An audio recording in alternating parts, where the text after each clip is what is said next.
Selamat siang, selamat sore. Terima kasih rekan-rekan undangan sudah meluangkan waktu untuk hadir di kantor RAH, The House of Legal Experts. Mohon izin kakak-kakak partner, saya diizinkan oleh managing partner kami, Ananda Pratama, untuk memberikan welcoming remarks karena kebetulan Kak Ananda sedang berhalangan hadir di hari ini. Jadi saya ingin pertama-tama welcome you all di RAH, The House of Legal Expert, kantor kami, dalam acara rembuk terbatas ini, yang juga merupakan rangkaian kedua dari total 3 rangkaian soft launching Sekolah Hukum dan Kebijakan Publik Mandara kami, yang akan launching di awal tahun 2025 nanti. 2 bulan lalu kami sudah berkesempatan untuk mendiskusikan tentang arah pembangunan Bali dalam konteks pembangunan pariwisata. Kebetulan waktu itu juga lumayan ada industri yang hadir dan juga pemerintahan, Bapak Kadis PMA juga berkesempatan waktu itu untuk hadir dan berdiskusi. Pak Mangku, Prof. Dewo Palguna waktu itu, kami sangat senang. Dan iterasi kedua ini kami akan mendiskusikan tentang tata kelola dan ruang Bali. Dalam tata kelola dan ruang Bali ini, sebelum kami menjabarkan apa tujuan kami dan latar belakang dari diskusi ini, rembuk terbatas ini, kami ingin berterima kasih sekali lagi buat rekan-rekan undangan yang sudah berkenan untuk hadir. Ada dari elemen pemerintahan, Dinas PMA, ada dari Pak Gusrai, Dinas Perhubungan, ada Pak Kadek Mudarte, dari Bapepda Bali ada Pak Ketut Arnawe. Terima kasih juga Pak Nyoman Wiratmaja sudah menyempatkan hadir. Dari industri kami ada IHGMA, Pak Pande dan Bu Dwiyani, terima kasih. Dan dari Kura-Kura Bali ada Pak Zaki dan Kak Jesi. Dan Mas Alvin, ya, terima kasih. Dan rekan-rekan lainnya yang belum sempat saya sebutkan, terima kasih setelah meluangkan waktu. Tentunya diskusi dan rembuk terbatas ini tidak akan menjadi berkesan kalau kita tidak bisa mengundang 2 panelis yang menurut kami bisa membantu memberikan arahan atau kurang lebih koridor untuk kita mendiskusikan bagaimana sebaiknya kita harus sebagai elemen masyarakat itu juga turut serta dalam mendiskusikan, memberikan ide dan juga mengupayakan pembangunan dan tata ruang di Bali agar lebih baik. Berangkat dari tulisannya Pak Agung Wardana dalam buku Contemporary Bali, Contested Space and Governance, itu Pak Agung Wardana mengakhiri ceritanya dalam buku tersebut dengan men-highlight bahwa perkembangan Bali ini sudah dalam tahap tipping point begitu Pak ya, yang bukan lagi development tapi sudah menuju ke destruction, over construction, over development. Nah, di sini sekarang kita bertanya-tanya, sebenarnya kita mau berkembang ini untuk siapa sih? Habis itu ujungnya yang mau nikmatin siapa? Ini ada tanah Bali. Orang Bali itu mau di mana nanti, dan bagaimana kita orang-orang yang tinggal di Bali dan mencari pekerjaan dan juga menyebut Bali ini sebagai rumah harus kemana? Maka dari itu saya ingin menyapa Pak Agung Wardana. Terima kasih sudah meluangkan waktu di sini, dan tentunya saya juga kami juga sangat senang. Gubernur Bali dari tahun 2008 sampai 2018 juga berkesempatan Pak Mangku Pastike untuk membagikan wisdom beliau. Kini sekarang beliau berkenan hadir dan kita sangat membutuhkan juga pengalaman yang bisa di-share dan juga advice dari beliau. Jadi tanpa saya memakan waktu lebih banyak lagi, saya ingin mengundang Pak Agung Wardana untuk memberikan paparannya. Sore Bapak Ibu sekalian, terima kasih kepada RAH yang sudah mengundang saya untuk berbicara. Sebenarnya ini acara colongan. Besok saya akan bicara di Ubud Writers and Reader Festival.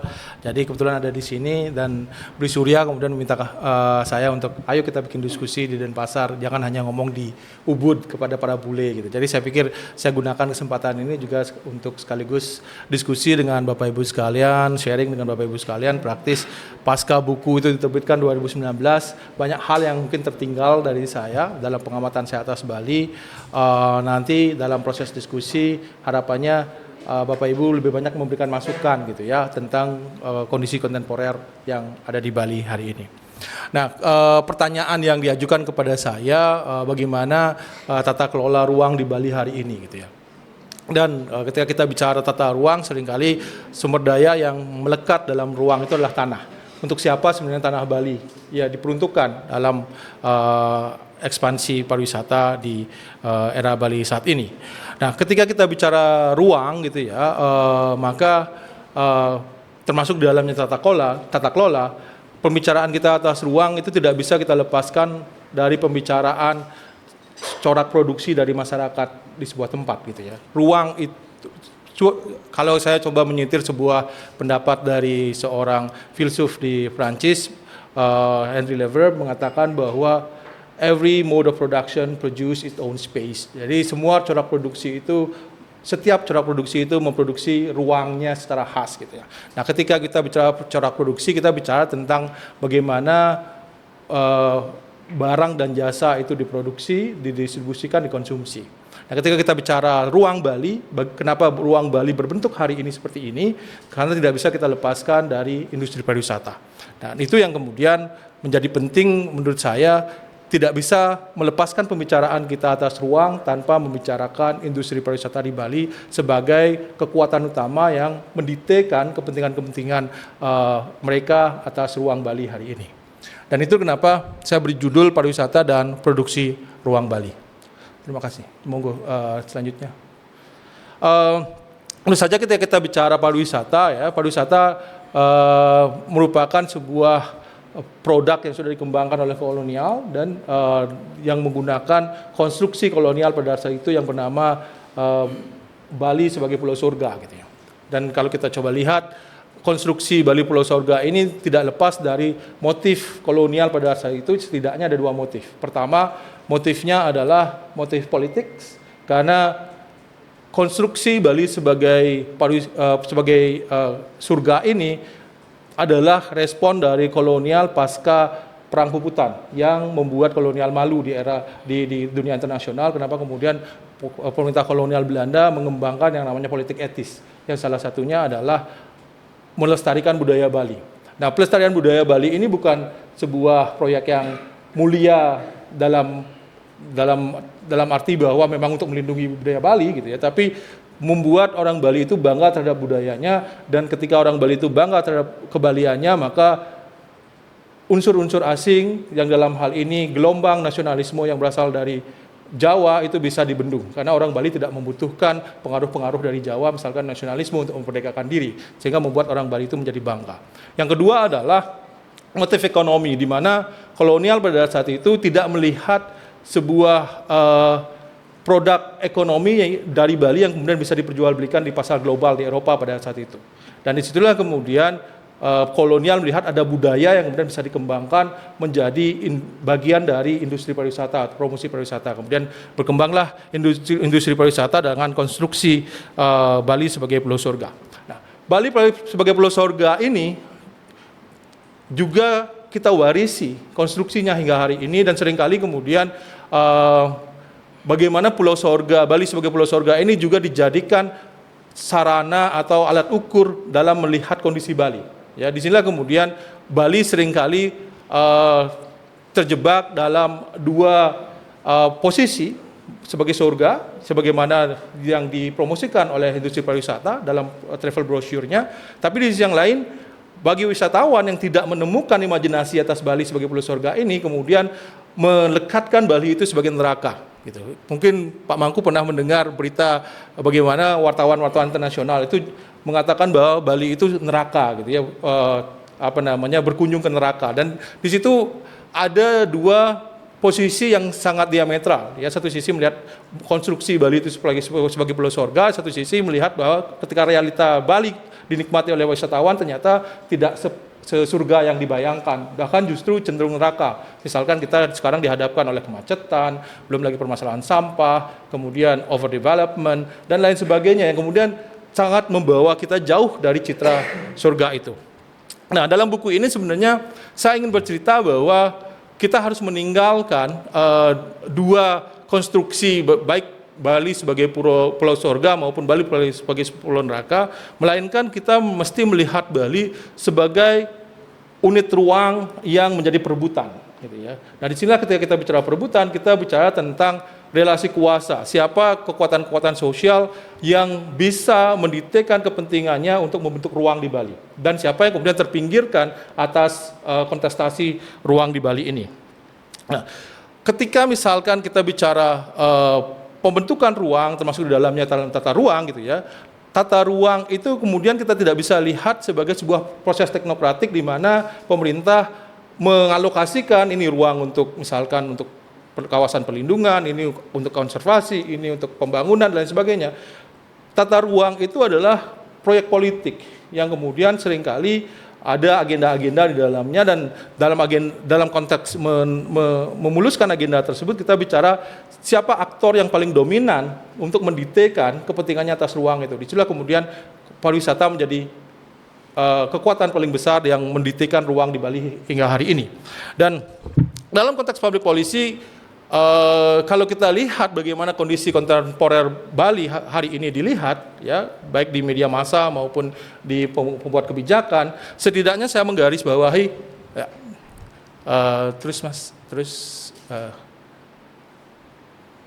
next bisa? Tidak bisa? Oke. Ya, terus. Nah, kalau kita lihat coba bagaimana kondisi Bali hari ini coba ditangkap, dipahami, gitu ya. Setidaknya ada 3 perspektif dominan dalam melihat Bali, ya, dan kemudian 3 perspektif ini yang kemudian menghasilkan cara pandang dan kemudian solusi yang berbeda pula. Yang pertama adalah cara pandang yang biasa dikenal dengan rational choice theory. Jadi cara pandang yang melihat bahwa setiap manusia Bali ini adalah wealth maximizer, yang tujuan hidupnya adalah mengkalkulasi keuntungan. Kalau ada keuntungan, mereka akan mengejar keuntungan tersebut. Kalau tidak, maka mereka tidak melakukan apa-apa. Nah, cara pandang rational choice ini bisa kita lihat dari bagaimana kita memahami kerusakan persawahan di Bali. Sawah di Bali hari ini dipahami sebagai sebuah hasil dari kalkulasi untung rugi petani, di mana petani dianggap dipersalahkan karena mereka menjual tanahnya, karena tanahnya tidak lagi menguntungkan secara ekonomi, dan kenapa kemudian mereka menjual tanah dan memilih bekerja di industri pariwisata, dan tanah yang dijual ini kemudian menjadi villa atau menjadi hotel dan lain sebagainya. Nah, dalam cara pandang ini seolah-olah permasalahan tanah Bali itu melulu adalah urusan kalkulasi untung rugi petani. Dalam konteks ini, ketika kita mengatomisasi permasalahan yang sebenarnya struktural, maka petanilah yang kemudian seringkali dijadikan bulan-bulanan, dan bahkan dalam program-program pemerintah ada program-program yang kemudian dikembangkan untuk memberikan insentif tambahan kepada petani, misalkan dengan mengintegrasikan pertanian dengan pariwisata misalkan. Nah, dari cara pandang ini kemudian mengaburkan bahwa ada dimensi struktural yang kenapa membuat petani ini melepaskan tanahnya. Biasanya petani melepas tanahnya itu adalah pilihan terakhir, ketika tidak ada pilihan-pilihan yang lain. Dan jangan lupa, hari ini calo tanah di Bali itu sangat agresif. Dan kita tidak bisa kemudian hanya menyalahkan petani yang melepaskan tanahnya. Dan bahkan dalam banyak kasus, pelepasan tanah besar-besaran atau konversi tanah pertanian besar-besaran di Bali justru terjadi melalui land grabbing yang dilakukan oleh militer ketika Orde Baru, dan untuk proyek-proyek jalan dan infrastruktur, hotel dan lain sebagainya. Dan jangan lupa pula, ketidakuntungan petani Bali hari ini itu disebabkan oleh kegagalan kebijakan yang namanya revolusi hijau di era 70-an dan 80-an. Dan ini yang kemudian harus ditanggung oleh petani Bali, dan ketika petani Bali itu memiliki tanah yang sempit dan kemudian menjual tanahnya, mereka yang kemudian dituduh sebagai pihak yang menghancurkan warisan pertanian Bali gitu. Nah, yang kedua adalah pendekatan konservatif. Pendekatan konservatif ini sangat lazim diungkapkan oleh orang-orang semacam Arya Weda misalkan, yang melihat bahwa permasalahan Bali, krisis Bali hari ini disebabkan oleh kekuatan-kekuatan luar dari Bali, ya, yang biasa kita kenal dengan istilah nak Jawa gitu ya. Atau sekarang misalkan dengan Niluh Jelantik melihat bahwa individual turis yang nakal di Bali. Jadi ini membuat kesan bahwa permasalahan itu melulu dibuat oleh orang luar, ya, dan ini kemudian membuat orang Bali itu tidak reflektif terhadap permasalahan tersebut, seolah-olah ketika kita mempersalahkan pihak luar terhadap permasalahan yang kita hadapi, kita tidak mencoba untuk melihat dalam diri kita apa yang salah dalam diri orang Bali itu sendiri. Nah, dan dalam konteks tertentu bahwa justru pendekatan konservatif ini cenderung xenofobik, dan kemudian pada gilirannya justru mengabdi pada industri pariwisata itu sendiri. Karena ketika kita bicara industri pariwisata yang mengimajinasikan Bali sebagai pulau otentik dengan keindahan alamnya, dengan budayanya, justru ini berjalan dengan agenda dari kelompok-kelompok konservatif yang menginginkan Bali itu steril, menginginkan Bali itu pure, menginginkan Bali itu otentik. Jadi ada kesamaan kepentingan antara industri wisata dan kelompok-kelompok konservatif ini. Dan yang ketiga adalah pendekatan institusional. Pendekatan institusional ini melihat bahwa kerusakan ruang Bali, tanah Bali hari ini, dan manusia Bali tidak bisa dilepaskan dari mismatch antara kondisi geografis Bali dengan tata kelola Bali itu sendiri. Bali yang merupakan pulau kecil kemudian dikelola ke dalam kabupaten kota melalui yang namanya desentralisasi atau otonomi daerah, yang mana 9 kabupaten kota ini memiliki kewenangan untuk mengejar PAD-nya, dan celakanya Badung kemudian menjadi benchmark bagi kabupaten kota yang lain, karena Badung diuntungkan secara sejarah bahwa kawasan-kawasan pariwisata itu terkonsentrasi di Badung, dan ketika terjadi desentralisasi maka Badung menjadi kabupaten terkaya di Bali. Dan celakanya kabupaten-kabupaten yang lain seperti Tabanan, Karangasem dan lain sebagainya mengikuti pola Badung untuk membangun gitu. Dia akan melihat Badung itu sebagai contoh kalau mau kaya gitu. Dan akhirnya apa? Tabanan yang semestinya memiliki nilai lebih dalam konteks pertanian itu juga mengikuti pola industri pariwisata yang yang juga dikembangkan oleh Badung, dan hampir kabupaten kota juga memiliki aspirasi untuk mengembangkan pariwisata selayaknya Badung gitu ya. Nah, saya pikir ketiga pendekatan-pendekatan ini seringkali kita bisa lihat berkelindan dalam kebijakan-kebijakan publik, termasuk di dalamnya dalam konteks penataan ruang gitu ya, di mana bagaimana saya masih punya waktu. Oke. Di mana misalkan dalam konteks pendekatan institusionalis menawarkan sebuah solusi bahwa kalau memang tata kelola Bali itu tidak tepat berada di kabupaten kota, semestinya tata kelola Bali itu ada di provinsi. Nah, muncullah kemudian ide-ide tentang otonomi khusus Bali, kemudian one island one management dan lain sebagainya, yang mencoba untuk menarik tata kelola di kabupaten kota ini ke tingkat provinsi, karena menurut cara pandang institusionalis ini bahwa Bali itu harus dikelola di tingkat provinsi. Masalahnya dengan cara pandang ini adalah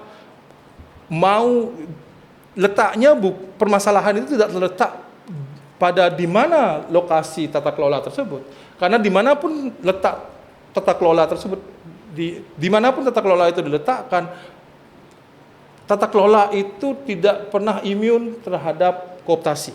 Mau Anda pindahkan kewenangannya di provinsi, mau kita pindahkan kewenangannya di kabupaten kota, atau di nasional sekalipun, sama saja, karena seringkali tiap tata kelola itu memiliki peluang untuk dikooptasi.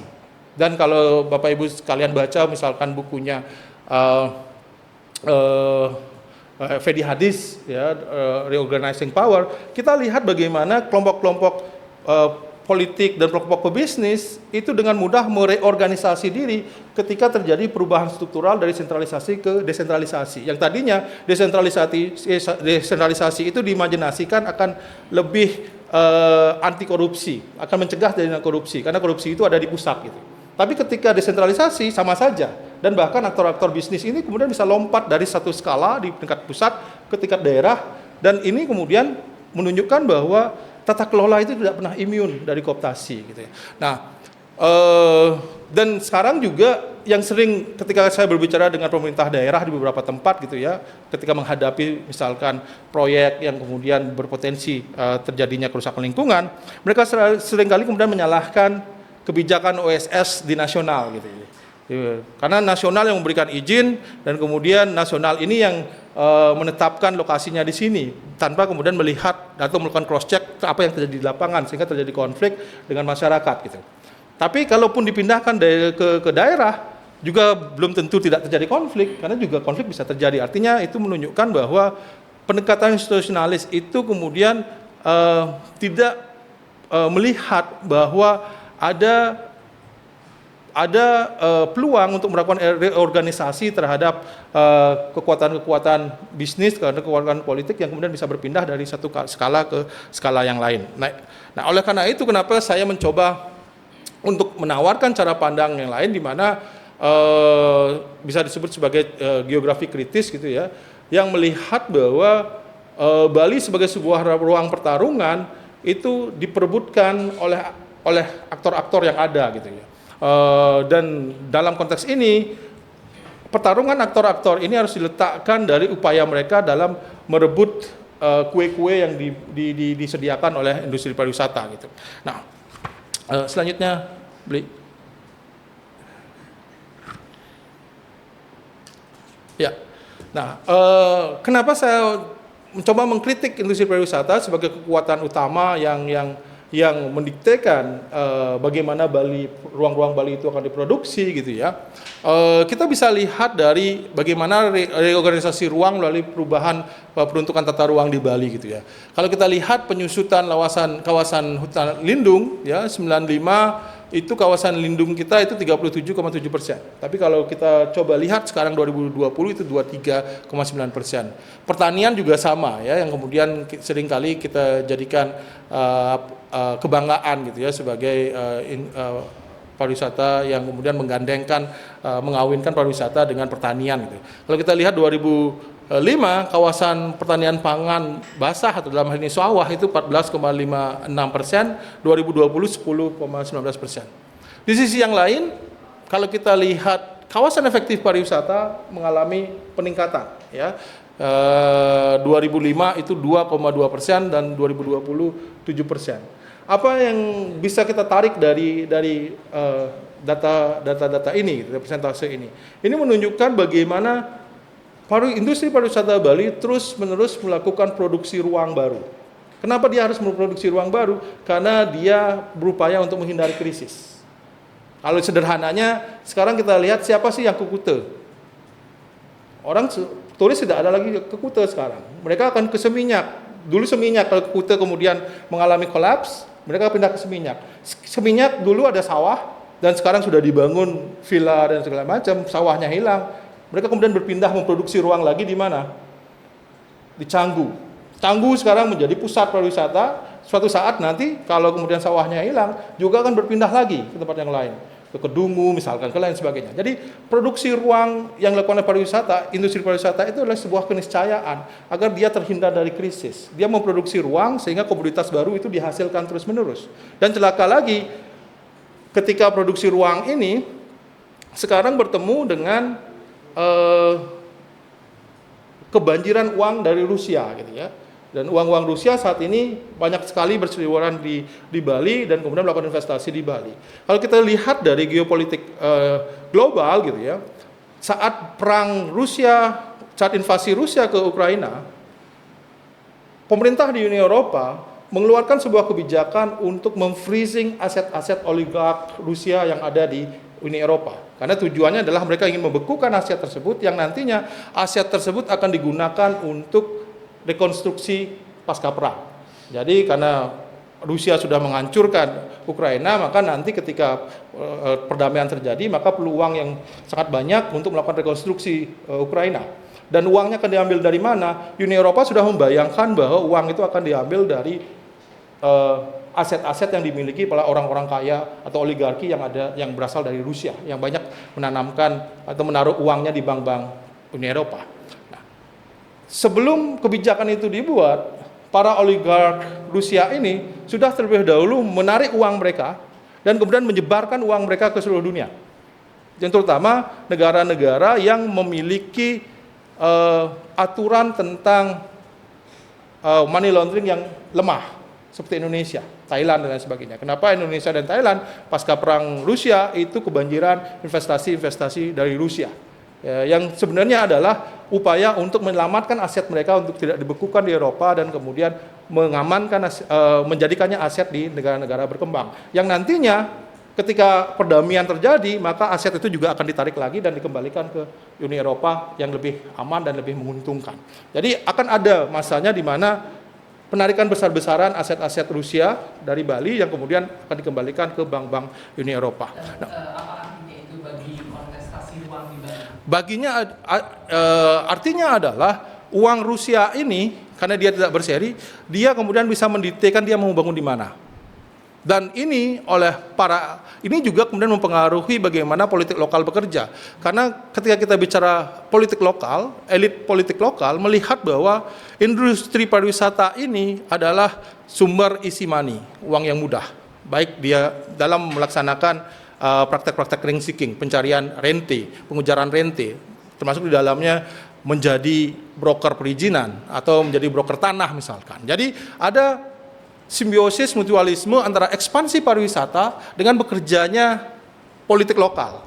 Politik lokal ini saat ini darahnya adalah dari pembangunan pariwisata yang kemudian banyak memberikan sumber-sumber pendanaan bagi mereka, termasuk untuk mempromosikan mereka untuk menduduki jabatan-jabatan politik gitu ya. Nah, kira-kira apa yang buat ini highlight?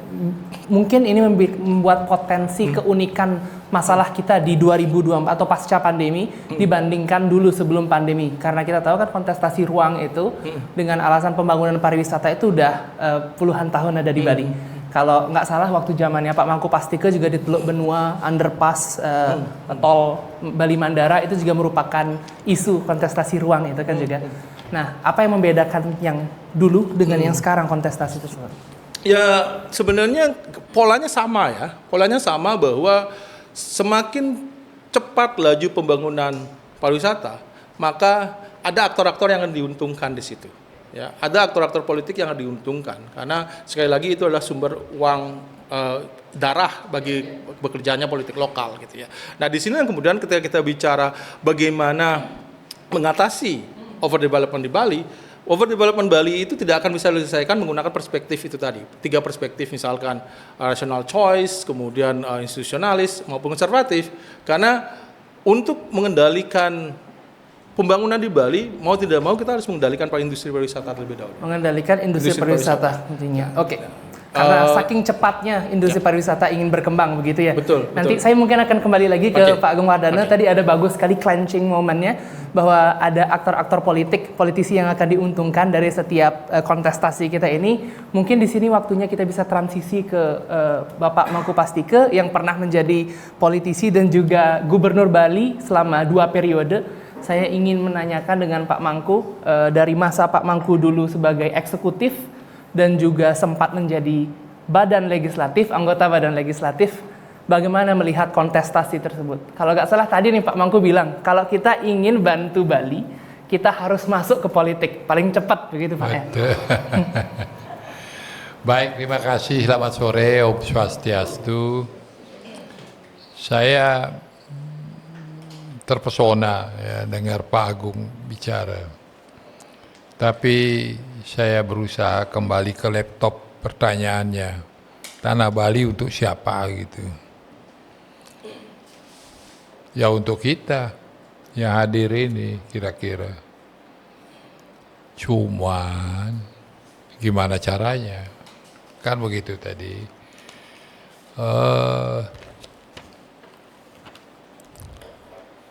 Caranya kita harus punya kekuasaan untuk itu. Tanpa kekuasaan, ya ini akan terbang semua nih. Apalagi banjir duit tadi bisa dari Rusia dan bisa saja sebentar lagi dari Timur Tengah. Kalau duit dari Iran datang, ya celaka kita lah ya. Berarti akhirnya tanah itu, tanah Bali ya untuk mereka. Tapi bagaimana kita sekarang berusaha supaya tanah ini untuk kita. Nah, kan begitu ya. Jadi tanah Bali untuk siapa? Saya jawab untuk kita. Caranya gimana? Harus berkuasa. Karena yang bikin kebijakan publik tadi, ya penguasa. Bukan siapa-siapa. Para penguasa yang tidak mau mengambil keuntungan dari kekacauan itu. Kan itu. Ya inilah anak-anak muda ini harus berkuasa ini. Sederhana, kalau mau berkuasa harus ikut politik. Ya, kalau nggak ikut partai politik, nggak bisa berkuasa sekarang ini. Masuklah partai politik. Karena tanpa itu tidak akan bisa berkuasa. Intinya adalah bagaimana kita bisa menentukan public policy itu, kebijakan publik itu. Peraturan kita sudah banyak sekali yang mengatur tata ruang. Mulai dari Undang-Undang Secara Nasional, Undang-Undang Tata Ruang, kita punya Perda, RT, RWP, kita punya perda-perda yang lain, termasuk perda tentang pariwisata. Lengkap. Kita juga punya Perda nomor 4 tentang desa adat. Kita juga punya macam-macam. Banyak sekali saya kira peraturan kita yang sifatnya nasional maupun lokal. Sekarang persoalannya kan peraturan itu harus dilaksanakan. Siapa yang mau melaksanakan peraturan itu? Pertama ya penguasa. Sekarang ada wacana misalnya untuk moratorium pembangunan hotel dan villa di wilayah selatan.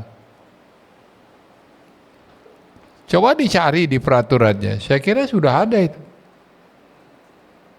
Sudah ada, hanya memang tidak bisa dilaksanakan. Kenapa? Tadi kan ada kepentingan para aktor tadi, terutama aktor-aktor penguasa.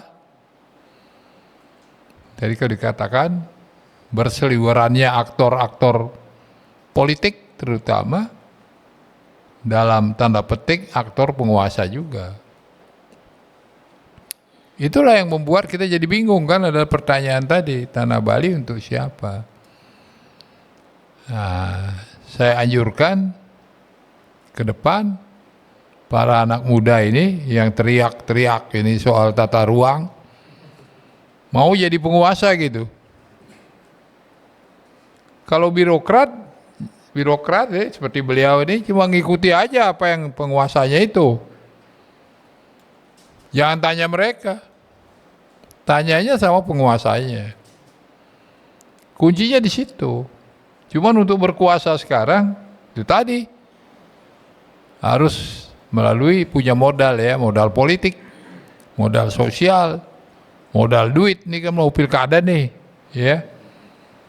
Pada bingung nyari duitnya gimana itu, ya karena semua pakai ongkos. Untuk ongkos kerjasama lagi sama itu tadi, yang bisa nyari duit itu. Begitu dia berkuasa, dikendalikan lagi oleh yang punya duit itu. Ya tanahnya akhirnya untuk mereka. Ya kan begitu. Belum lagi hambatan-hambatan kita. Tadi sawah habis. Semua habis. Kenapa? Karena kita masih mau ngejar pendapatan dari pariwisata. Kalau mau, harus ada perubahan pikiran, mindset kita. Bisa nggak misalnya bikin bangunan lebih tinggi dari 15 meter? Sehingga tidak perlu melebar kemana-mana. Cuman sudah siapkah kita untuk itu?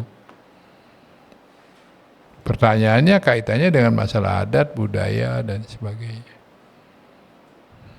Berani nggak kita membangun 100 lantai ke bawah juga naik turun? Sehingga tidak perlu melebar kemana-mana, sawahnya nggak perlu habis. Berani nggak kita mengizinkan reklamasi? Supaya Bali itu makin gede. Tidak perlu membangun di seperti BTID itu tanah reklamasi itu. Kalau mereka mau membangun hotel, bangun apa di sana kan nggak perlu pakai sawah. Misalnya itu. Siap nggak kita berpikir ke situ? Singapura itu makin hari makin besar. Tiada hari tanpa reklamasi. Sampai hari ini. Tadinya luasnya hanya 1/7 dari Bali, sekarang udah 1/6. Tinggal 1/6. Makin besar dia, kita makin kecil. Karena abrasi. Tapi ini kan memerlukan cara berpikir yang lebih maju. Nah itu, supaya tidak tadi tanah Bali untuk siapa? Ya pasti habis itu. Apalagi diserbu duit tadi, duit Rusia, tak lagi duit Iran atau Yordania atau segala macam. Habis kita, belum duit Tiongkok. Habis kita. Seberapa jauh sih kita bisa bertahan, mempertahankan itu? Kalau satu, cara berpikir kita nggak tahu tuh pendekatan apa namanya tadi. Saya tawarkan seperti itu. Kita harus mau mengubah atau membuat maju gitu. BTID itu 400 hektar. Reklamasi. Kan tidak perlu ngambil 400 hektar sawah.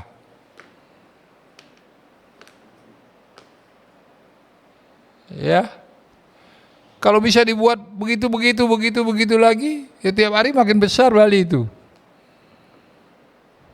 Tidak perlu ganggu sawah. Nggak lagi kita mengeluh tiap tahun sawah kita habis berapa? 1.000 hektar katanya ya. Tiap tahun. Supaya tidak mengganggu daratnya. Atau berhenti membangun, stop. Boleh bangun kembali tadi. Terpaksa akhirnya daerah lain meniru benchmark dia ke Badung. Sama aja jadinya rusak juga nanti tempat lain kalau kita mau itu. Ya seperti itu. Kita coba praktis. Kalau dari segi peraturan saya kira kita cukup. Filosofi kita juga ada, koridor kita Trihita Karana misalnya. Seberapa jauh kita taat kepada Trihita Karana itu? Padahal itu dasar filosofi pembangunan Bali itu ya Trihita Karana. Kemarin ada Pak Koster punya visi Nangun Satkerti Loke Bali. Ada Wana Kerti, ada Danu Kerti, ada Segara Kerti. Seberapa jauh itu bisa melindungi itu tadi? Berkurangnya atau rusaknya lingkungan kita. Saya kira peraturannya cukup. Ada 44 peraturan yang sudah dikeluarkan oleh Pak Koster. Cobalah taati itu barang 10 aja. Jangankan 44, 10 aja lah. Tapi ya kembali kan, gimana caranya melaksanakannya itu. Kembali kepada itu tadi. Selalu kalau kita bicara pembangunan pasti lawannya adalah lingkungan. Tadi pembangunan pariwisata pasti mengambil ruang kan. Gimana caranya nggak ngabisin ruang yang tadi yang kita lindungi itu? Harus begitu. Kalau enggak jangan bicara membangun lagi. Solusinya begitu. Pilihan saja ini. Tapi pilihannya jangan basa-basi gitu. Bisa nggak begitu? Kita tidak munafik. Maunya duit banyak, tapi nggak mau sawahnya hilang. Ya nggak bisa. Susah. Kalau kita mau dapat uang banyak dari pariwisata, harus siap untuk itu. Atau bangun jenis pariwisata yang lain yang tidak memakai ruang itu. Bisa nggak? Misalnya medical tourism, sport tourism, education tourism. Nggak ngambil lahan banyak-banyak itu. Bisa nggak itu yang kita kembangkan? Perguruan tinggi kita banyak sekali di Bali. Bisa nggak itu kita kembangkan? Kan nggak perlu ngambil lahan banyak-banyak. Medical tourism, sport tourism, spiritual tourism. Yang itu yang kita kembangkan. Nah sekarang yang dibikin beach club. Habislah pantainya kan. Misalnya seperti itu. Ributlah antara itu kembang api dengan upacara. Konflik kan? Itu juga problem. Jadi oleh karena itu kalau menurut saya jawabannya Tanah Bali untuk siapa? Ya untuk kita harusnya. Asal kita bisa ngaturnya dan konsisten untuk melaksanakan peraturan itu. Bikin peraturan, kan kita ngerti semua orang hukum itu banyak yang kontekstual dan applicable, realistik. Jangan yang diawang-awang, yang peraturannya mati nanti. Ini kalau Dewa Palguna kan bilang selalu begitu. Atau Prof biasa. Ya. Lalu bikin peraturan atau hukum, kita mau bentuk hukum yang kontekstual, jangan cuma teks doang. Bagaimana Terlepas dari banyaknya aturan, Pak Mangku, kalau boleh saya interupsi yeah, sebentar. Ini tadi ada hal menarik yang Pak Mangku bilang, karena berkali-kali Pak Mangku sudah bilang harus berkuasa, harus masuk politik, harus kita ngambil kekuasaan baru bisa cepat merubah. Dan banyaknya aturan, benchmark dijadikan badung untuk perkembangan daerah. Dan itu nyambung ke poin yang Pak Agung Wardana tadi bilang, ini ada mismatch otonomi daerah, Pak Mangku. Kalau kita lihat, kita harus berkuasa di mana? Di Bali ini anggaplah ada 9 poros kekuasaan ya. Poros kekuasaan otonom, habis itu ada 1 poros untuk koordinatif dengan pusat. Nah, Pak Mangku kan sempat menjadi koordinatif dengan pusat, gubernur. Harus berkuasa di semua tempat. Oke. Kalau boleh dibagiin Pak Mangku, Ya, ini ada kira-kira mismatch ini Pak Mangku rasakan nggak waktu 10 tahun jadi gubernur? Ya, terasa sekali. Dari dulu semua orang bicara pengen bikin one island management itu kan. Tapi kan tidak semudah itu. Undang-undang tentang Provinsi Bali juga tidak membuat seperti itu. Karena tadi tidak sesuai dengan semangat otonomi itu, otonomi daerah. Otonomi itu titik beratnya adalah di kabupaten kota, bukan di provinsi. Kecuali Bali tadi disebutkan bukan otonomi khusus sebenarnya, otonomi asimetris. Kalau bicara otonomi khusus, alergi di pusat itu. Harus perang dulu. Kayak Aceh, Papua itu bisa. Dan kita bukan tipenya orang yang bisa perang dulu. Terlalu besar resikonya untuk Bali. Kita hanya minta otonomi asimetris, terutama di bidang ini, tata ruang. Tetapi tidak bisa seperti itu, karena tantangan dari dalam juga kuat. Kabupaten pasti nggak setuju. pasti nggak setuju. Karena disitulah kewenangan dia. Nggak apa-apa, jadilah bupati dulu. Atau jadi gubernur, jadi bupati, jadi anggota DPRD di kabupaten atau di provinsi. Tapi harus tetap ingat itu tadi. Pertanyaan hari ini, Tanah Bali untuk siapa? Saya pengen sekali sebenarnya anak-anak muda yang idealis. Ya bicara idealis katanya, di mana kita nyaman berada itu yang tempat idealis katanya kan.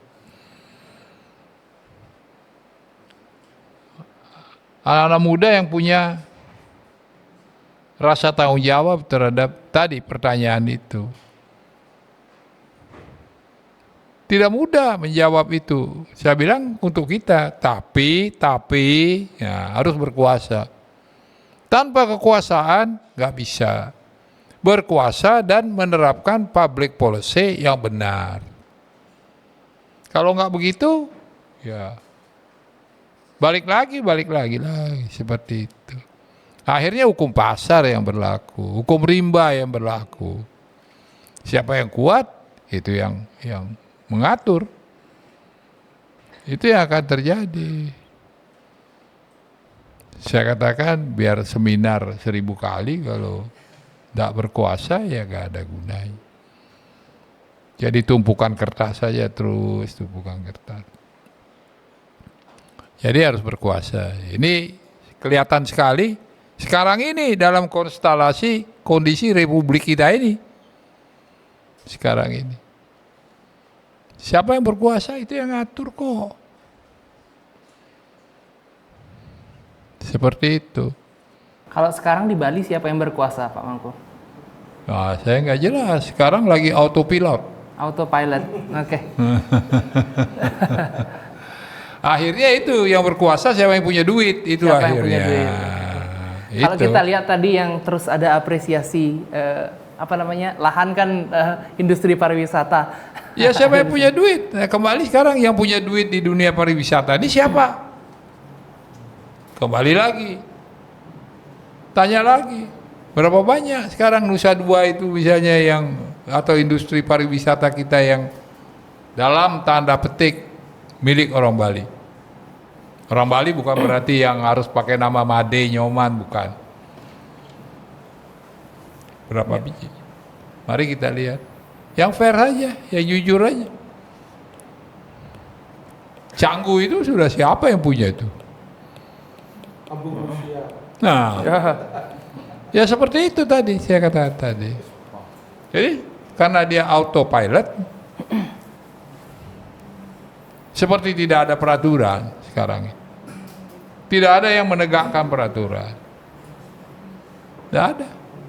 Kalau kita bisa bilang yang paling sukses autopilot berarti kan industri pariwisata, Pak Mangku.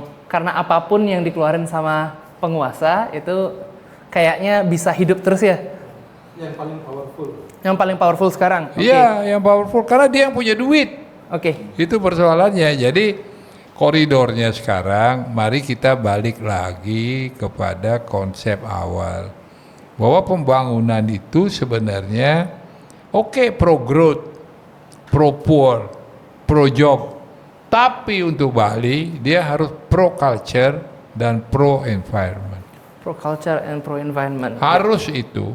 Nah, jadi penguasa ini kita harus ya kita harapkan betul-betul memahami itu ke depan. Kalau enggak, ya makin habis. Plus mindset kita juga harus dirubah. Kan tadi juga bicara soal transportasi misalnya. Gimana ngatasi transportasi yang seperti sekarang ini? Ya nanti biar beliau bicara. Tetapi ya itu saya katakan tadi, Bali akhirnya yang ribut sekarang orang satu, tanah habis. Tanah yang harusnya jadi ruang terbuka hijau, akhirnya udah hampir habis. Macet, sampah, krisis air, udara mulai kuning. Danau-danau, 4 danau semua rusak. Ini kan memerlukan penanganan yang komprehensif untuk itu dan darurat. Artinya very urgent and very important untuk segera ditangani ke depan. Memang mencari penguasa yang seperti itu juga tidak sederhana. Kecuali kalian lah nanti suatu saat. Ya, jadi penguasa. semoga bisa Pak Mangku, Semoga, cuman masih jauh gitu. Terima Enggak. kasih Pak Mangku, kalau boleh saya balik lagi nanti. Iya. Tadi ada hal yang kita mungkin bisa pakai sebagai kanal diskusi kita sekarang. Jadi udah ada beberapa highlight yang bisa saya ambil tadi. Pak Mangku berkali-kali bilang bahwa semuanya bergantung pada siapa yang memegang kuasa.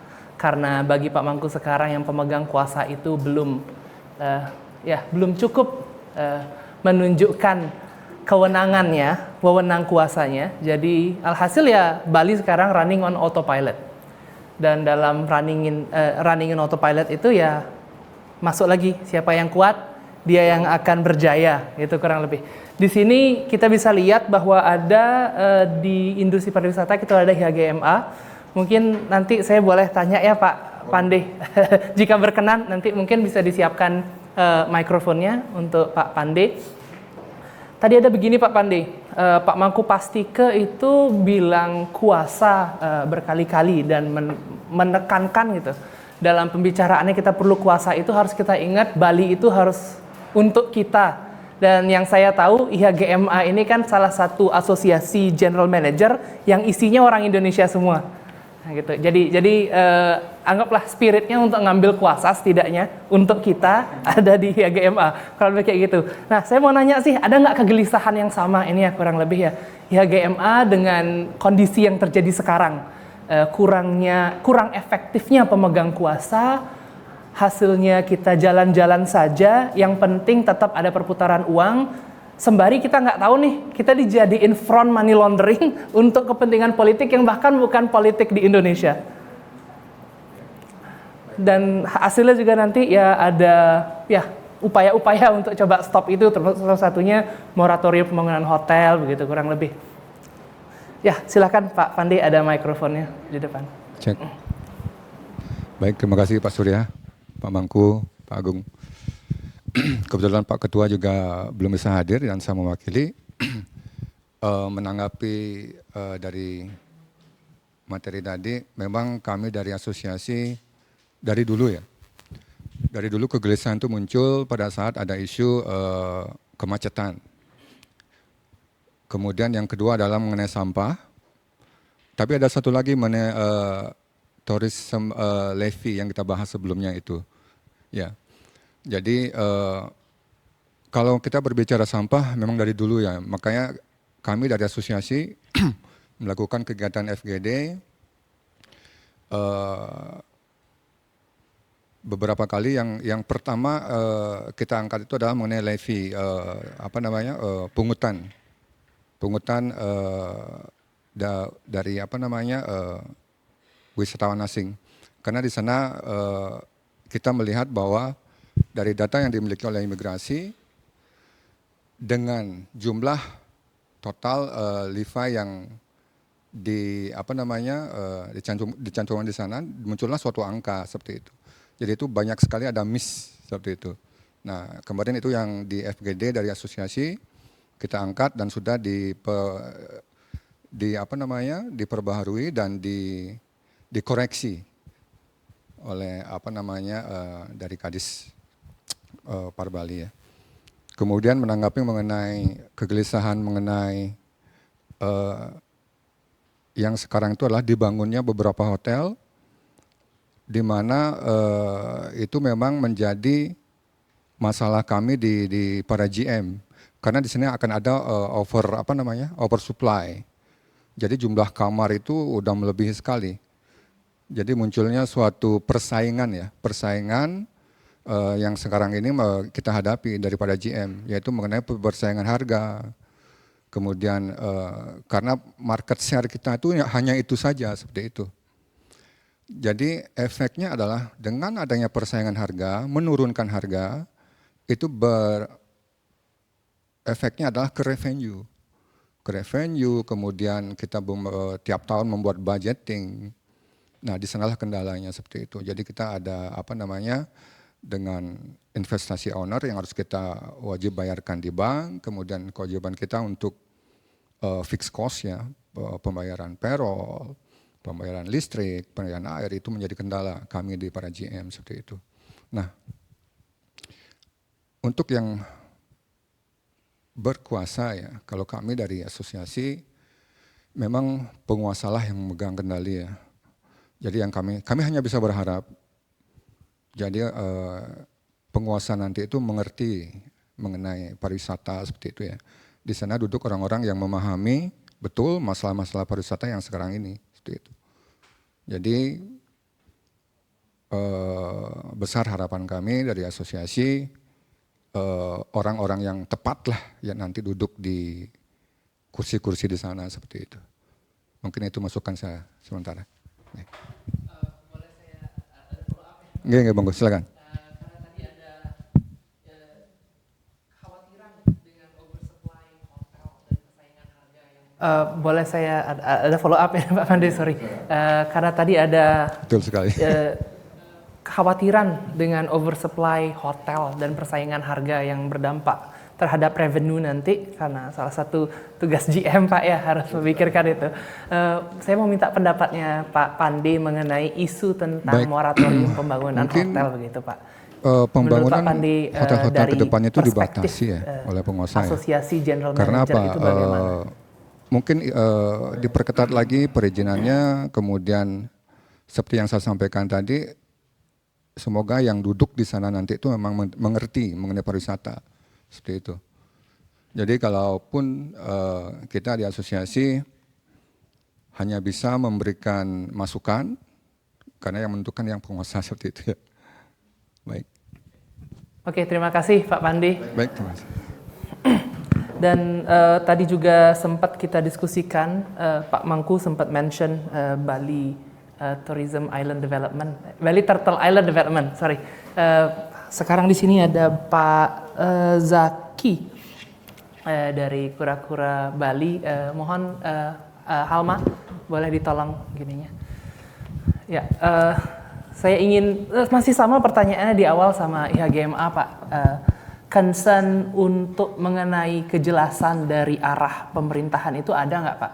Kalau saya lihat di sini kan KEK itu merupakan salah satu langkah dari pusat Pak ya, yang untuk mengembangkan atau memberikan representasi pariwisata berkualitas itu seperti apa, gitu kalau nggak salah ya, untuk Kura-Kura Bali. Jadi silahkan Pak Zaki. Baik, terima kasih. Om Swastiastu, Assalamualaikum warahmatullahi wabarakatuh. Salam sejahtera untuk kita semua. Terima kasih atas kesempatan yang diberikan kepada RAH yang telah mengundang kami.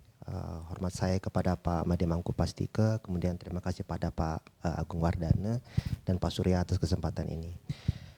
Sebelum saya masuk ke pertanyaan yang sangat bagus sekali, saya mungkin mau bilang ini dulu sih ya. Tanah Bali untuk siapa? Ya kalau, dan juga siapa yang berkuasa di Bali, kami dibanding mungkin IHGMA yang datang relatif belakangan, kami melihat yang paling berkuasa di sini adalah orang Bali sendiri.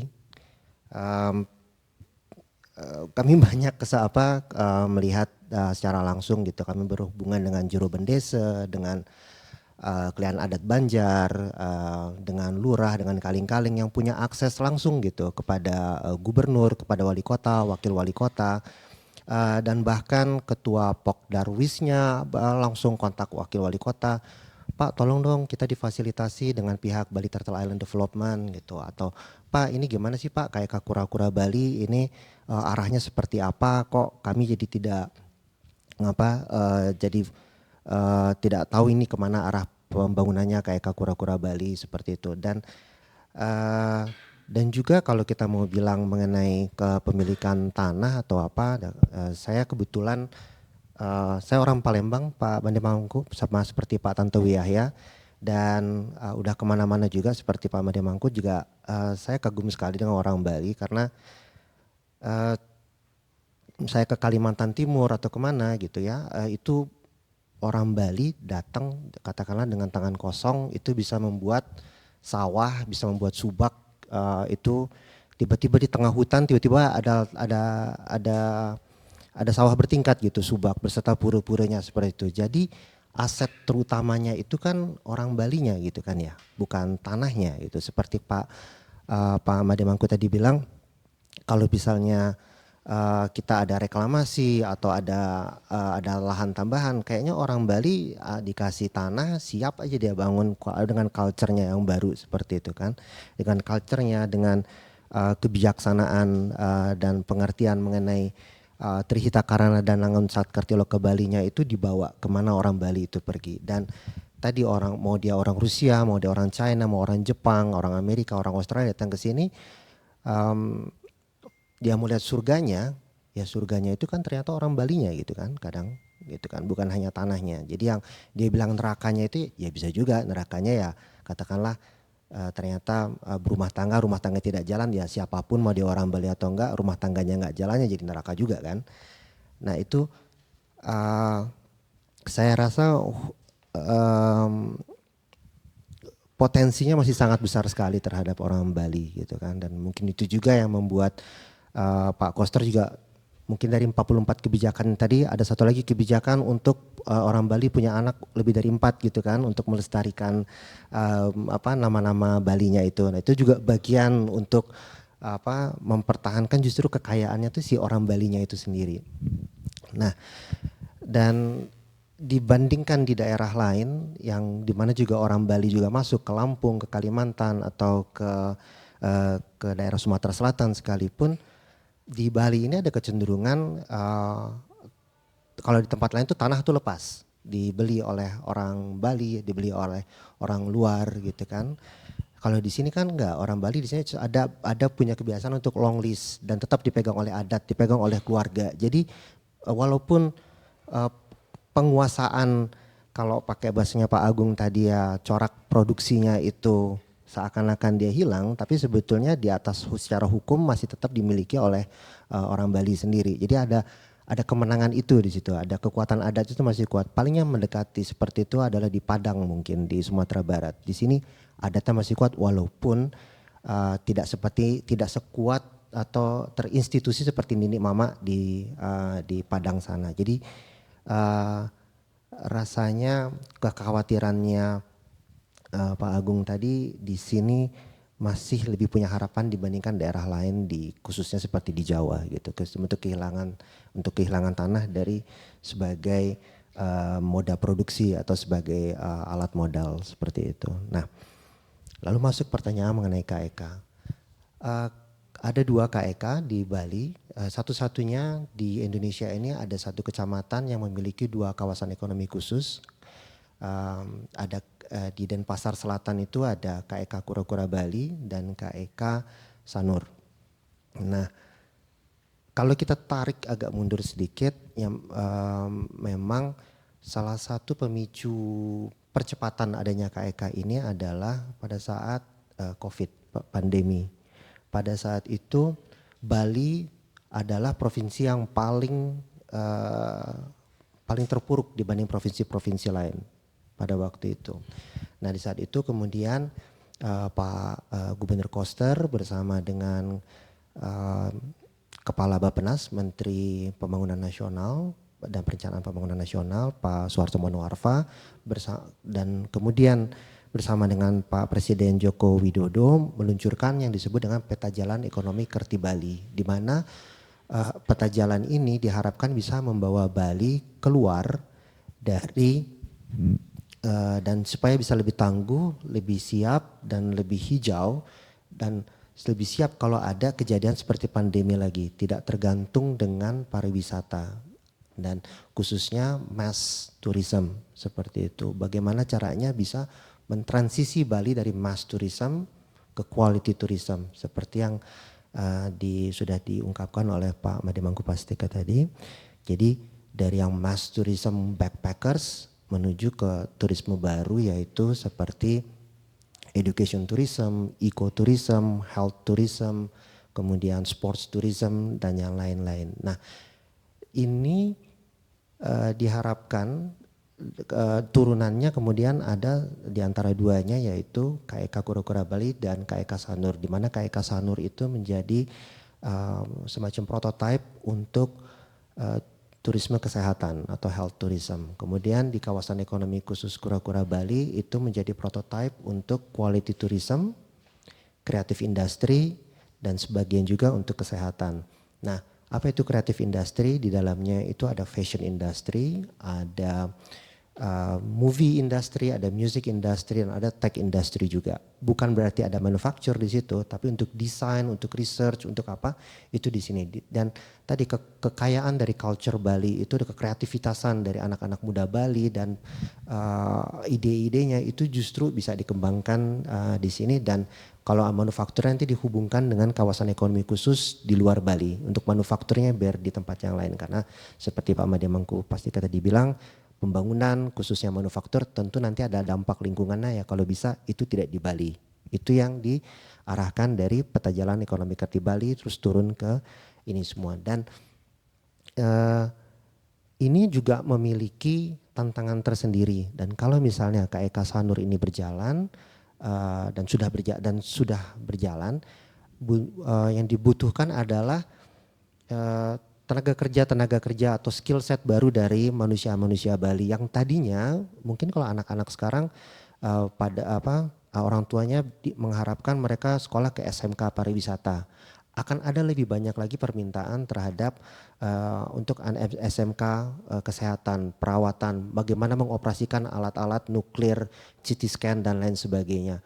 Nah, ini kalau misalnya tidak terjawab, akhirnya nanti datang lagi dari Jawa atau bahkan mungkin dari Filipina gitu kan, seperti itu. Nah, ini adalah tantangan-tantangan yang yang sebetulnya kesempatan besar buat masyarakat Bali dan harus segera bisa ditangkap. Itu baru yang health tourism. Belum, nah misalnya kita ekotourism. KEK Sanur. Nah, tapi KEK Sanur, Pak Surya, KEK Sanur itu hanya 40 hektar yang bisa dibangun, itu manfaatkan mungkin 30 hektar. Kawasan ekonomi khusus Kura-Kura Bali itu ada 498 hektar. Jadi KEK Sanur itu begitu pemerintah menyatakan dokter asing boleh berpraktek, itu investor terkait dengan wellness, terhadap kesehatan, terhadap rumah sakit, klinik dan lain sebagainya itu langsung antri mau masuk. Nah, tapi karena Sanur itu terbatas luasannya, akhirnya ada permintaan bagaimana sebagian investor yang tidak tertampung oversubscribe di KEK Sanur itu masuk ke kawasan ekonomi khusus Kura-Kura Bali juga. Jadi mungkin dari 498 hektar di Kura-Kura Bali kita akan alokasikan sekitar 40-60 hektar untuk kawasan kesehatan juga seperti itu. Dan itu juga harapannya adalah supaya orang Indonesia tidak berobat ke Singapura, tidak berobat ke Johor atau ke Korea. Kalau dia mau suntik-suntik dikit gitu biar hidungnya tambah lancip gitu kan, nggak usah dia ke Korea Oplas gitu kan. Apalagi Bali punya masalah plastik gitu kan ya, enggak ya? Oh lain, plastiknya lain. Nah, plastik lain itu plastik lain ya. Nah itu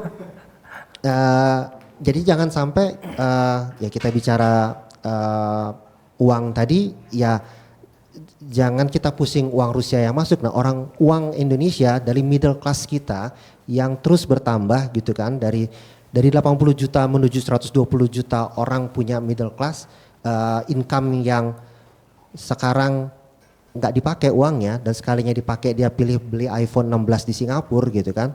Nah, bagaimana itu dipakai supaya di Bali untuk dia berobat, untuk dia sports tourism, nonton konser, jangan yang kayak di beach club lah ya. Mungkin konser kayak Taylor Swift kemarin Singapura aja udah berani bayar mahal itu kan. Nah, bayangin kalau misalnya kita punya seperti itu, yang nggak harus di Kura-Kura Bali juga sih.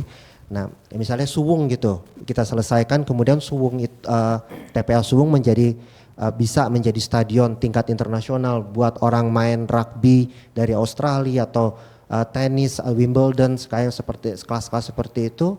Nah, itu ada potensi-potensi baru, bukan yang selama ini backpackers atau hotel-hotel yang selama ini ada berjalan gitu mungkin secara 30-40 tahun terakhir. Nah, mungkin ini juga di pasar-pasar baru gitu kan, hotel-hotel yang sustainable, hotel-hotel yang eco, hotel-hotel yang untuk para pelari, hotel-hotel yang untuk para atlet, yang mungkin pendekatannya itu bisa beda. Potensinya tidak terbatas dan balik lagi orang Bali yang resilient, yang kaya dengan culture, yang kemana aja orang Bali itu ada, subaknya ikut, upacaranya ikut, mau dia di Amerika, mau di mana itu bisa. Saya yakin orang Bali itu nggak perlu takut tanah Bali untuk siapa, karena tanah Bali ya Bali. Seperti itu. Terima kasih, Kalau dari Pak saya Zaki. mungkin itu dulu, silahkan Ya, bisa jadi terima koridor kasih. baru untuk ditanggapi. Note-nya Terima kasih. positif sekali dari Pak Zaki ini.